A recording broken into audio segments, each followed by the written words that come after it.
Hello dear students, स्वागत है आपके अपने यूट्यूब चैनल यूजीसी आडा 2.0 में। चलिए हम लोग अपने हिंदी का क्लास कंप्लीट करते हैं। आज का टास्क और ये सेट 3 है। अभी तक जो 1 और 2 वीडियो को नहीं देखे हैं तो अभी भी छोटा प्लेलिस्ट है, जाकर देख लीजिए। न आने वाले समय में फुल प्लेलिस्ट हो जाएगा तो आपको लगेगा कि कितना देखूं। तो शुरू से आप लोग देख लीजिए, मात्र 10 मिनट का वीडियो होगा। ये आपका क्लास कितना बजे चलता है याद है ना? 1 बजे दिन में चलता है। 1:05 पर आप रेडी रहिए। 11 बजे आपका क्लास चलता है डीएलडी का, सामान्य विज्ञान का।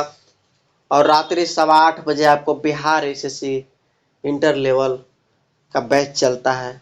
खान सर के बुक से भी प्रैक्टिस चल रहा है। तो चलिए क्लास को स्टार्ट करते हैं। जो बच्चे नहीं जुड़े हैं उनको जोड़िए, अपने दोस्तों को बताइए और लाइक करने में कंजूसी न कीजिए। लाइक कर दीजिए, चैनल को सब्सक्राइब कर लीजिए और क्लास का क्वेश्चन देखिए। जहाँ एक शब्द के साथ अनेक अर्थ चिपके रहते हैं वहाँ कौन सा अलंकार होता है? अलंकार वाला शब्द आपको छोड़ेगा नहीं, पूछेगा। क्वेश्चन है कि जहाँ एक शब्द, हिंदी ऐसा चीज है बाबू कि हिंदी को बहुत ध्यान से धीरे धीरे पढ़ा जाता है ताकि इस आंसर निकल सके। कह रहा है कि जहाँ एक शब्द के साथ अनेक अर्थ चिपके रहते हैं वहाँ कौन सा अलंकार होता है? सलेश अलंकार होता है। कल के वीडियो में जो देखे होंगे सलेश अलंकार के बारे में उनको मैंने बताया था, तो नहीं देखे हैं तो आप लोग उस वीडियो को देखिए। नेक्स्ट क्वेश्चन कि इनमें से भाववाच्य का उदाहरण कौन सा है? भाववाच्य का उदाहरण जो है आपका ऑप्शन नंबर डी हो जाए कि धूप में चला नहीं जाता। ये भाववाच्य का उदाहरण है, धूप में चला नहीं जाता है। जैसे आम खाया जाता है, इसमें कर्मवाच्य है ना। पुस्तक पढ़ी जाती है, इसमें भी कर्मवाच्य है। मैंने पुस्तक पढ़ी, यह एक सरल वाक्य है, मैंने पुस्तक पढ़ लिया। चलिए आगे क्वेश्चन आ गया कि इनमें से कौन सा शब्द घर का पर्यायवाची नहीं है? तो घर का पर्यायवाची शब्द प्रवास नहीं है, बाकी सब है गृह निवास नीले, सब घर का पर्यायवाची है। नेक्स्ट है कि चोर उठ भाग, यह वाक्य किस प्रक्रिया का उदाहरण है? चोर उठ भाग जो है यह पूर्वकालिक क्रिया का उदाहरण है। यानी जिन क्रियाओं के पहले कोई अन्य क्रिया है उन्हें पूर्वकालिक क्रिया कहते हैं। जैसे वह खाना खाकर सो गया, उसी प्रकार से चोर उठना और भागना, इसी में आपका पूर्वकालिक क्रिया हो जाता है। ऑप्शन नंबर ए सही हो जाता है। क्या हो जाता है? सॉरी, ऑप्शन नंबर सी सही हो जाता है। नेक्स्ट सवाल है कि आचार्य भरत मुनि ने रसों की संख्या कितनी मानी है? आचार्य भरत मुनि ने रसों की संख्या कितनी मानी है? तो 100 माने हैं। ऑप्शन नंबर डी से हो जाएगा 8। नेक्स्ट सवाल है कि किस वस्तु को प्राप्त करने की तीव्र इच्छा के लिए उपयुक्त शब्द इनमें से कौन सा होगा? किसी वस्तु को प्राप्त करने की तीव्र इच्छा के लिए उपयुक्त शब्द इनमें से कौन सा होगा? ऑप्शन नंबर बी अभिपसा होगा, अभिपसा होगा। ऑप्शन नंबर बी सही हो जाएगा, अभिप्यासा। अपेक्षा का विलोम शब्द उपेक्षा होगा। क्या होता है? उपेक्षा। आगे चलते हैं। क्या कह रहा है कि प्रतीप अलंकार इनमें से किससे संबंधित है? प्रतीप अलंकार जो है वो उपमा से संबंधित है। ऑप्शन नंबर सी सही हो जाएगा। आगे हम चलते हैं। क्वेश्चन है आपका, इसमें इनमें से किस शब्द का एक अर्थ ऐतराज भी है? इनमें से किस शब्द का एक अर्थ ऐतराज भी है? ऑप्शन नंबर सी सही हो जाएगा, आपत्ति। आपत्ति जो है ऐतराज भी है। जैसे विपत्ति का पर्यायवाची शब्द पूछा जाए तो आफत, मुसीबत, आपदा, ये सब आपको आता है। नेक्स्ट क्वेश्चन है कि रोला और उलाला से मिलकर कौन सा छंद बनता है? कल के क्लास नहीं देखे हैं तो देखिएगा, इस क्वेश्चन को कराया था। छपे छंद बनता है। ऑप्शन नंबर बी सही हो जाएगा, पहले क्लास में क्वेश्चन मिला था, छपे छंद बनता है। नेक्स्ट है कि पृथ्वी राज रासों के रचयिता कौन है? पृथ्वीराज रासों के रचयिता कौन है? तो चंदबरदाई है। कौन है? चंदबरदाई। ऑप्शन नंबर बी सही हो जाएगा। इसमें खुमान रासो क्या है?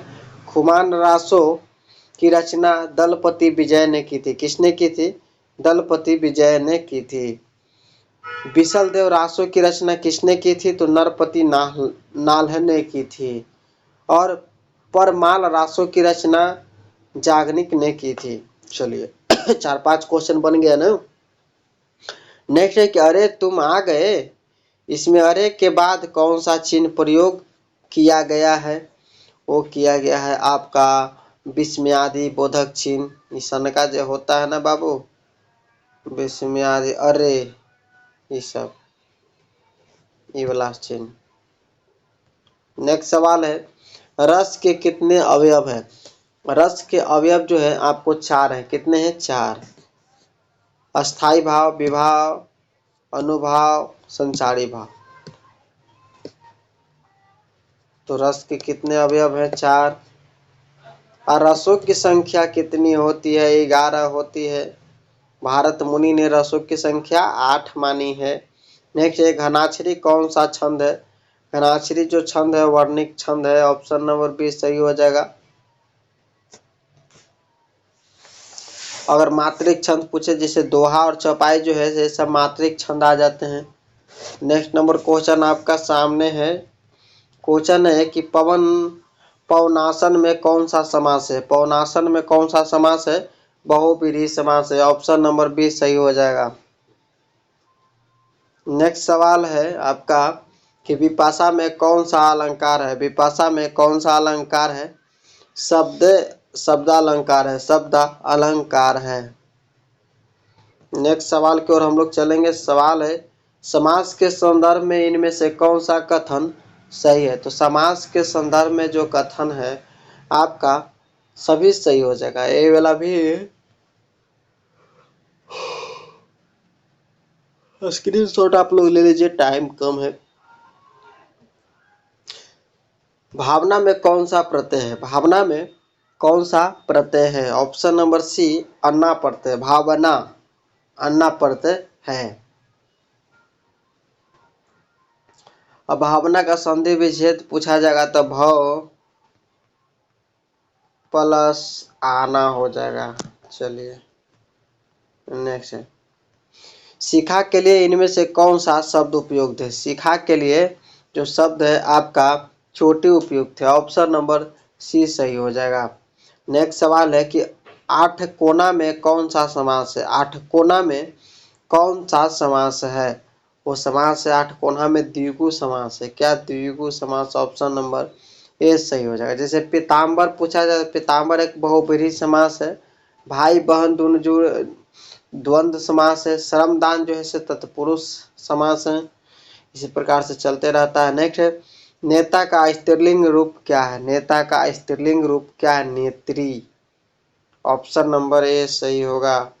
नेक्स्ट सवाल है, चींटी की पर्यायवाची शब्द इनमें से कौन सा है? चींटी की पर्यायवाची शब्द इनमें से कौन सा है? तो ऑप्शन नंबर ए हो जाएगा, सीमिका है। क्या है?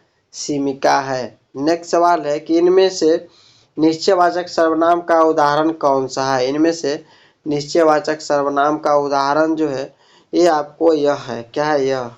नेक्स्ट नंबर सवाल है आपको, गायक गीत गा रही है, यह किस काल का उदाहरण है? गायक जो गीत गा रही है वो आपका उदाहरण है तत्कालिक वर्तमान का उदाहरण है। क्या?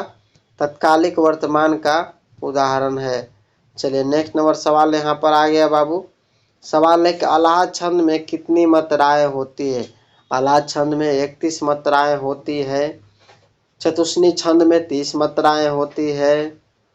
आपको सरसी छंद में 27 मात्राएं होती है। मराठा छंद में 29 मात्राएं होती है। इसी प्रकार से आप लोग मात्राएं याद रखें और मिलेंगे हम लोग नेक्स्ट वीडियो में। तब तक के लिए बेस्ट ऑफ लक। चैनल को सब्सक्राइब कर लीजिए वीडियो पाने के लिए और दोस्तों के पास शेयर कर दीजिए।